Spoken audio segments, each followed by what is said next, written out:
Salve, muito boa noite. Mais uma vez, diretamente dos estúdios da Rede Vida, aqui em Brasília, um frente a frente. Nós vamos voltar a falar hoje sobre política. Você sabe, política decide a sua vida, a escola do seu filho, a sua casa e, obviamente, a alimentação. Por isso, trazemos aqui nesta mesa redonda, nesta conversa boa, representantes políticos eleitos pelo voto direto aqui no Congresso Nacional, representantes nos ministérios, ou seja, para trazer a você os bastidores do poder e a política crua para você decidir, né? A pandemia continua, mas o grande debate aqui está mesmo na CPI do Senado, que investiga a ação do governo federal contra a pandemia, contra o novo coronavírus. Hoje aqui, nessa conversa boa, o deputado Odair Cunha, ele é do PT de Minas Gerais. Muito boa noite, deputado. Boa noite, Zé Maria. É uma alegria ter a oportunidade de falar com vocês, estar aqui na Rede Vida de televisão para colocar um pouco do que nós estamos vivendo lá no Congresso Nacional. É isso, obrigado por ter vindo aqui aos nossos estúdios e nessa mesa redonda aqui, a minha parceira de sempre, Denise Rotenburg. Boa noite, Denise. Boa noite, Zé Maria. Boa noite, deputado. Muito obrigada por ter aceito o nosso convite. O deputado Odair Cunha é do PT de Minas Gerais, vice-líder do partido, está no 5º mandato de deputado federal, já foi secretário de governo lá no governo de Fernando Pimentel, em Minas Gerais. Enfim, uma pessoa que tem uma vasta experiência aí de política e já acompanhou muita coisa aqui em Brasília, muitos governos. E vamos pedir aqui para o senhor começar falando sobre as manifestações do último sábado, que reuniram, foram bastante expressivas e deram meio ali que um susto no governo. A primeira reação do presidente Jair Bolsonaro foi dizer que aquelas aglomerações, que foi uma aglomeração e que foi uma manifestação pequena. Mas não foi, as manifestações foram expressivas, mas não deixaram de ser uma aglomeração, coisa que a oposição vinha criticando. E agora, como é que fica? A oposição perdeu essa capacidade agora de criticar as aglomerações, uma vez que fez igual ao que criticava no governo? Boa pergunta, Denise, porque todos nós, ao participarmos das manifestações, nós estávamos muito preocupados com o distanciamento social, com o uso de máscara, com gel. E é claro que em grandes centros urbanos, muitas vezes essas medidas sanitárias não puderam ser atendidas. Esse é um problema do processo de manifestação. Mas o que nós chegamos à conclusão, e por isso fomos às ruas, por isso as pessoas foram às ruas, é que o governo Bolsonaro ele é mais perigoso do que o coronavírus. Porque não só ele não combate o vírus, seus efeitos na saúde pública, na economia, mas ele também coloca em risco as futuras gerações. Quando corta investimento na educação, quando, por exemplo, nós estamos debatendo no Congresso Nacional a medida provisória 1031, que privatiza o sistema Eletrobras, ou seja, é um conjunto de ações e de omissões do governo federal que fizeram com que a gente fosse às ruas. É uma manifestação em favor de Lula, deputado? O senhor arriscaria dizer isso? Não, ele ficou em silêncio, né? De forma nenhuma. Ele não foi às manifestações e ficou em silêncio. É uma manifestação por vacina, por auxílio emergencial. Eu diria que as pessoas foram às ruas porque o governo é um governo incompetente, ele não dá conta da tarefa básica, que é coordenar um processo de enfrentamento ao coronavírus. Agora, deputado, muita gente da própria esquerda, ontem eu conversava com o deputado Júlio Delgado, que é do PSB de Minas Gerais, Partido Socialista Brasileiro de Minas, de Juiz de Fora, que é a terra dele, e ele me dizia que ele foi contra as manifestações do último sábado, disse que não era a hora de fazer esse tipo de movimento, porque as pessoas ainda não estão vacinadas, que seria preciso esperar pelo menos até outubro, novembro, quando essa vacinação já deve ter atingido aí um número maior de brasileiros, para poder fazer uma manifestação desse tipo. Que avaliação o senhor faz dessa posição aí do deputado? Eu respeito a opinião do deputado Júlio Delgado. Agora, é claro que, na nossa opinião, não é possível mais esperar. As pessoas estão morrendo de fome, desnutrição, o número de desempregados no Brasil é gigantesco. O governo brasileiro não tem uma proposta para essas pessoas. As propostas que o governo apresenta são ineficientes, ineficazes. Para a gente ter uma ideia, o auxílio emergencial do ano passado foi na ordem de 298 bilhões. Este ano, apenas 44 bilhões. Então, dá-se, com esse exemplo, a falta de importância que o governo dá para a vida das pessoas. Ô, deputado, um dos principais projetos do PT, a gente nem sabe direito qual é a origem, né, mas foi o Bolsa Família, né? Esse auxílio emergencial do presidente Jair Bolsonaro já investiu mais do que 10 anos de Bolsa Família. O Bolsa Família fica com um orçamento aí de 34 bilhões por ano, né? E o auxílio emergencial já está em mais de 360 bilhões de reais. Quer dizer, não fica incoerente o senhor dizer que o auxílio emergencial está pequeno, mas ele paga mais do que o Bolsa Família? Não, porque quando nós criamos o programa Bolsa Família, eu posso dizer isso porque eu tive a alegria de ser relator da medida provisória que criou o programa Bolsa Família. Nós tínhamos 4 programas de transferência de renda. Que já existiam antes, né? Antes, como o cartão alimentação, tinha Vale Gás. Tinha o daqui do Cristóvão. Então, Bolsa Escola. Nós juntamos... E talvez tenha um mais parecido com o E tinha um cartão alimentação também. Que era Bolsa Nutrição, né? Para mulheres grávidas lá. Exatamente, para ajudar. Ou seja, mas tinha Ministério da Saúde. Eram 4 programas de transferência de renda. Esses 4 foram juntos, unificados, num único programa de transferência de renda.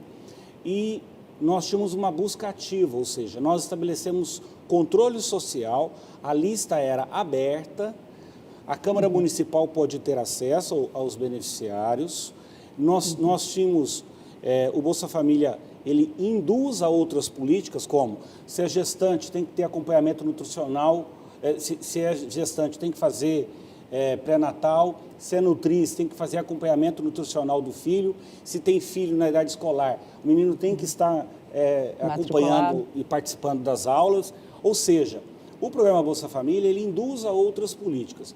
Do ponto de vista de valor, é importante a gente ter clareza o seguinte, o Bolsa Família é um programa de complementação de renda, ele não é a renda.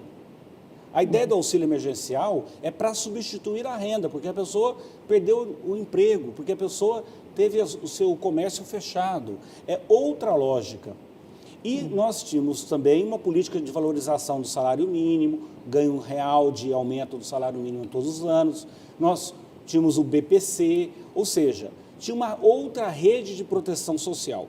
E a crítica que eu faço ao auxílio emergencial é que ele foi feito sem que houvesse a coparticipação dos municípios. O Bolsa Família tem uma coparticipação importante dos municípios, porque quem identifica o beneficiário do programa é lá o agente social, o assistente social do município. Evita a fraude e também tem um acompanhamento da família. Agora, deputado, esse programa do governo, esse auxílio emergencial, identificou ainda uma série de pessoas que não tinham a menor cobertura, sequer tinham conta bancária, que eram os invisíveis, né, Zé Maria? 16 bem lembrado. milhões de brasileiros. É isso, é um contingente populacional muito grande que não estava sendo atendido. Não foi bom ter feito isso, não veio numa boa hora? O governo não teve uma boa ação fazendo esse auxílio? O auxílio emergencial ele foi necessário. Agora é bom lembrar que o governo não queria R$600. Isso é uma obra do Congresso Nacional, de debate. Inicialmente eles queriam 200 reais, lá atrás, a proposta inicial. E o Congresso colocou 500. E o presidente aumentou 600. E foi fruto deste processo de diálogo no Congresso que nós chegamos a esse valor de R$600, que eu diria que hoje ele é infinitamente... O poder de compra desses R$600 hoje é muito menor do que foi o ano passado, porque nós tivemos aumento do arroz, do feijão, do óleo, nós tivemos um aumento do custo de vida. Eu diria que esses 600 é o número que nós trabalhamos como demanda social, mas sem dúvida alguma ele é menor do que deveria ser. Então, só admite que foi um grande projeto, uma grande ideia, um gol do presidente Jair Bolsonaro ao criar o auxílio emergencial.